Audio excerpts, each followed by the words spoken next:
अभी उठी नहीं थी बाप की मैयत हवेली से कि जवान बेटों में झगड़ा हो गया जागीर की खातिर।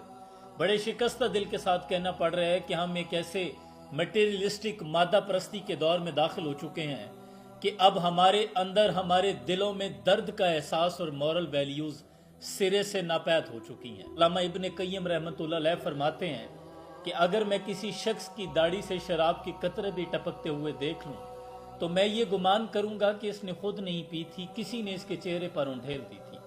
मैं हमेशा से पॉजिटिव अप्रोच का मालिक रहा हूं। इस केस में पता नहीं क्यों मेरी ये अक्ल इस बात को तस्लीम करने से कासिर है। कैसे मुमकिन है कि बाप की मैयत वेड़े में पड़ी हो और बेटियां व्लॉग्स बना रही हों, कैमरा ऑन हो और वो ये कह रही हो कि हमारे चैनल को सब्सक्राइब कर लें। अल्लाह शायद है कि मेरी अक्ल इंसानी इस चीज को तस्लीम ही नहीं कर सकती कि कैसे हम इस कदर दर्द से खाली हो सकते हैं। मैं नहीं मानता, मैं यूं गुमान कर लेता हूं कि बेटियों पे बाप की मौत का सदमा इस कदर तारी हुआ है, ऐसे लग रहा है कि जैसे वो सेंसेस में नहीं है। शायद वो अपनी हवास खो बैठी हैं, इसलिए उन्होंने इस तरह की हरकत की है। और घर की बज़ाहिर हालत भी जो नजर आ रही है वो खस्ता और कसमा पुरसी की हालत नजर आ रही है।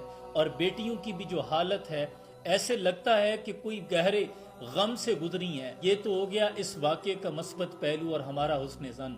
मैं तमाम न्यूज़ चैनल से ये गुजारिश करूंगा और सोशल मीडिया इन्फ्लुएंसर से भी कि इस पर नेगेटिव अप्रोच के साथ इनको तानने और लान तान करने का सिलसिला बंद करें। कहीं ऐसा ना हो, अल्लाह ना करे, कोई नाखुशगवार वाक़या पेश आ जाए, ये बेटियां दिल बर्दाश्ता होकर कोई ऐसा कदम उठा लें कि जिसका गुनाह हमारे भी सर आ जाए। लेकिन इस वाक़े का जो खतरनाक पहलू है, ये वो फसल है जो फैमिली व्लॉगर्स ने लगाई है और हमारी नई नस्ल को अब ये खमियाजा भुगतना पड़ेगा। मैं बड़ी देर से बारहा मरतबा बारे दिगर ये कहने लगा हूँ कि it's not evaporating in the air. आप जो कह रहे हैं, जो वीडियोस बना रहे हैं, ये हवा में जाकर कोई बखरात नहीं बन रहे। देखने वाले अक्ल व शऊर रखते हैं, उनकी अजहान पर गहरी दस्तक दे रही हैं आपकी वीडियोस। आप जो अपने घर की जेबो जीनत, चादर चारदीवारी के तकद्दुस को पमाल कर रहे हैं, हत्ता कि अपने प्राइवेट जो अपने निजी मौजू हैं, किसी के यहाँ बच्चे की विलादत हो रही है, किसी की शादी हो रही है, अपने कमरे के जो निजी मामलात हैं, अपनी बीवी के साथ आपके जो राज के मामलात हैं, वो भी अगर आप सोशल मीडिया की जीनत बनाने लगेंगे तो फिर कौम को नताइज इसी तरह के भुगतने पड़ेंगे। कोई अपनी जान से हाथ धो बैठेगा और कोई अपने अखलाक, मयार और ईमान से गिर जाएगा। मैं तमाम social media family vloggers, so called influencer से हाथ जोड़कर अल्लाह रसूल का वास्ता दे के गुजारिश करता हूँ कि इस सिलसिले को बंद कर दें। ये डॉलर कमाने की हवस ने, आप नहीं जानते, पूरी कौम को बरहना करके रख दिया है। इस कौम पर थोड़ा सा तरस खा लें, हम पहले ही आफतों से घिरे हुए हैं।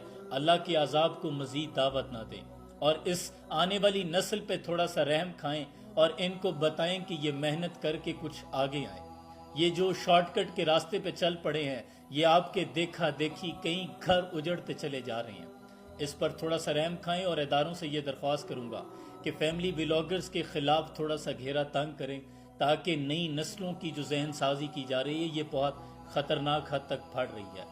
अल्लाह इस कौम पर, हमारे मुल्क पाकिस्तान पर अपना फजल फरमाए और इन कुर्बे क़यामत के फितनों से हमारे घरों को, हमारी नस्लों को, हमारे ईमानों को। अभी उठी नहीं थी बाप की मैयत हवेली से कि जवान बेटों में झगड़ा हो गया जागीर की खातिर। बड़े शिकस्ता दिल के साथ